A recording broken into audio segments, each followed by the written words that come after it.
अब जो CCTV footages नहीं ना आई, उसके ऊपर हमने भी सवाल उठाए थे, मीडिया ने भी इस पर बात की, तो वो बताया जाता है कि उसमें बहुत सारी चीजें ऐसी थी कि शारा दस्तूर की तो एक एक कॉर्नर के ऊपर सीसीटीवी, वहां पे कोई भी आपको कहने के ब्लाइंड स्पॉट नहीं मिलेगा, हर जगह सीसीटीवी आपको कैमरास नजर आएंगे।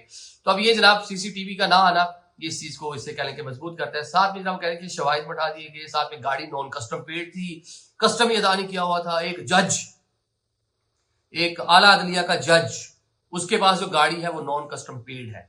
या आप यहां से अंदाजा लगा लें कि इस मुल्क में चल क्या रहा है, जिसके ऊपर एक जाली नंबर प्लेट भी लगा रखी थी। ये सारे के सारे ये वो कह लें कि कवानीन की खिलाफ वर्जी, सीधे सीधे पर्चे हैं अगर देखा जाए तो। फिर वो बात करते हैं कि जज साहब ने वर्षा जो है उन पर दबाव डाला।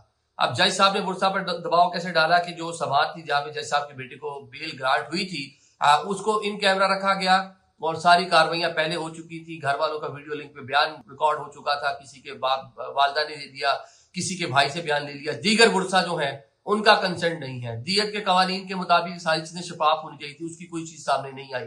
तो ये जनाब ये वो चीजें हैं जिसके ऊपर इन्होंने संगीन नौयत के सवाल उठाए हैं और ये मामला चला गया है सुप्रीम जुडिशियल काउंसिल। और अब देखते हैं कि जज साहब का मामला किस तरफ आगे बढ़ेगा।